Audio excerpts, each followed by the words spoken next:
One of the hardest truths to accept in life is this: life goes on with or without that person, with or without that opportunity, with or without that thing you wanted, with or without you finally being ready. And that sounds harsh at first, but if you really understand it, it can actually set you free. Because a lot of us are stuck, not because life stopped, but because we did. I think one of the biggest mistakes people make is this, including myself. Something happens, something painful, disappointing, embarrassing, heartbreaking, or just deeply frustrating, and we mentally freeze our entire life around it. We keep replaying it, we keep carrying it, we keep letting it sit on our chest day after day after day. And while you're doing that, life is still moving. Tomorrow still comes, bills still comes, new people still exist, new opportunities still exist, new chapters still exist. That's the part people miss. Your pain is real. Your disappointment is real. What happened to you may have mattered deeply. But even with all that being true, life still goes on. And once you really accept that, you stop treating one moment like it has the authority to define the rest of your life. The trap, freezing your whole life over one thing. This is what a lot of people do. They don't just feel pain from the event itself, they build a whole mental home inside it. A breakup happens, a rejection happens, a friendship changes, a mistake happens, an opportunity falls apart, you embarrass yourself, you fail at something.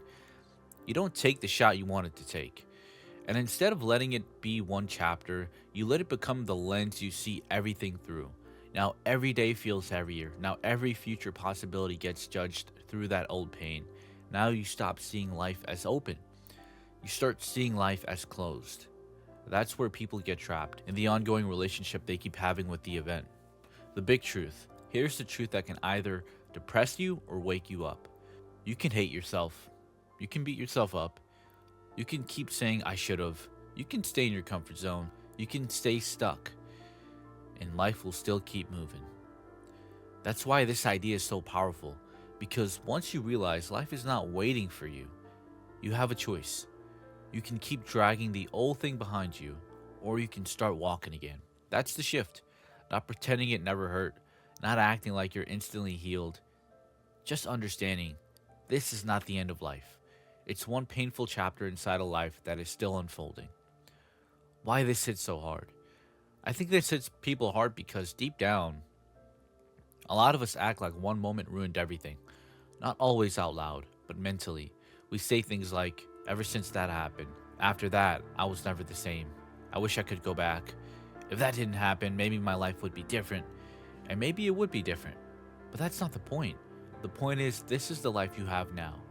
And if you keep emotionally living in a chapter that already ended, you miss the one that's trying to begin.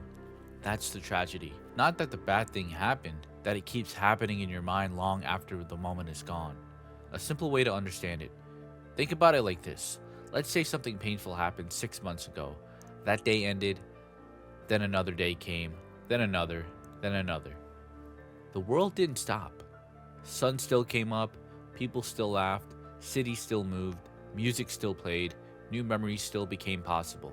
But in your mind, you stayed in that one room, that one text, that one memory, that one mistake, that one loss. That's what this video is really about. Getting out of that room. Not because it didn't matter, but because staying there forever is too expensive. What moving on actually means. Moving on does not mean you never cared, it didn't matter, you're cold, you forgot, you pretend the past was meaningless. That's not real moving on. Real moving on is more mature than that. It's saying, yeah, that happened. Yeah, it affected me. Yeah, it mattered. But I refuse to let that one thing hold my entire life hostage. That's different. You can appreciate what was good. You can respect what it meant. You can even miss parts of it. But you still choose to live. That's strength.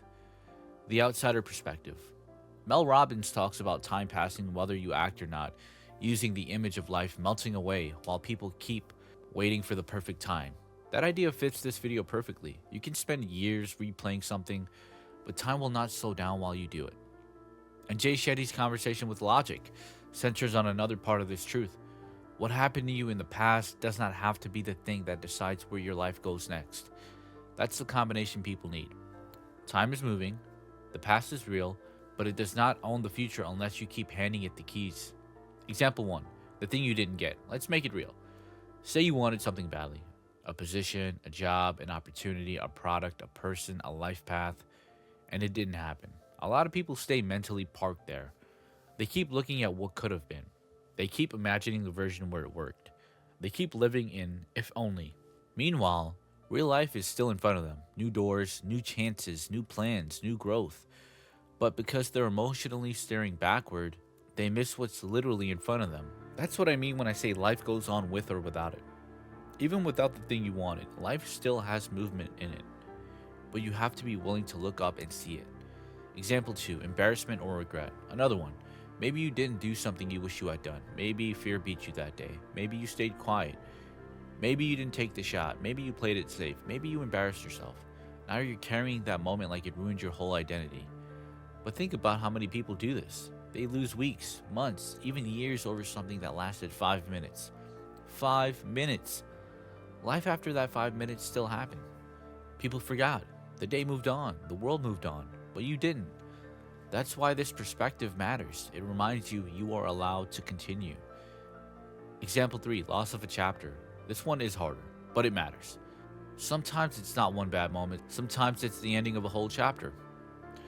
A relationship, a friendship, a version of yourself, a routine, a season where things felt magical. And when it ends, it feels like life itself got smaller. That pain is real. But even there, the truth still holds. Life goes on. Not in a disrespectful way, in a hopeful way. Because it means the story did not end there. It means there are still mornings ahead of you, still laughter ahead of you, still new people, new places, new routines, new peace, new experiences. That's not fake positivity. That's just reality. The mental shift. So what do you do with this? You stop asking, why did this happen to me? Why didn't it work? Why can't I stop thinking about it? And you start asking, what would it look like to move with life again? That's a better question, because life is already moving. The only thing left is whether you're going to move with it, or keep standing still and calling it loyalty to the past. Sometimes people think holding on proves how much something mattered. No. Sometimes holding on too long just proves you forgot you're still alive. A very simple practice. Here's something practical. When you catch yourself spiraling over one thing, say this: this happened, but life is still going on. Not to dismiss your feelings, to reintroduce perspectives.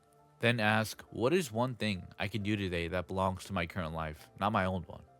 One thing. That could be going for a walk, going to work, clean your room, hit the gym, start the task, text a friend, cook the meal, make the video, leave the house, read the book. One action that says, I'm back in motion. Because motion matters. Stillness becomes dangerous when it turns into identity. Why people don't do this? A lot of people don't move forward because staying in the pain feels weirdly familiar. And familiarity can feel safer than possibility. If you move forward, that means accepting the chapter changed. That means accepting life is different now. And that means accepting that you have to participate in the new. And that can be uncomfortable. But the new is where your life is now. Not in the old chapter, not in the memory, not in the replay, in the new. And that's why you have to stop treating moving on like betrayal. Sometimes moving on is just respect for the fact that life kept giving you days. In closing, so if you take anything from this video, let it be this. You can sit there and suffer over one thing for as long as you want, and life will still keep moving. That's not meant to be cold, that's meant to wake you up, because it means there is still life available to you right now, even after the disappointment, even after the mistake, even after the loss, even after the chapter ended. Life still goes on. So let it. Go with it. Move with it. Build with it. Cry if you need to, but keep walking. Miss it if you need to, but keep living. Because one moment should never get to convince you that the rest of your life stopped too. It didn't. Tomorrow is still coming, and that means your story is still moving. Thank you guys so much for watching this video. If you guys do enjoy the video, make sure to hit that like button and subscribe to the channel for more content like this. Thank you guys once again, and have a good day.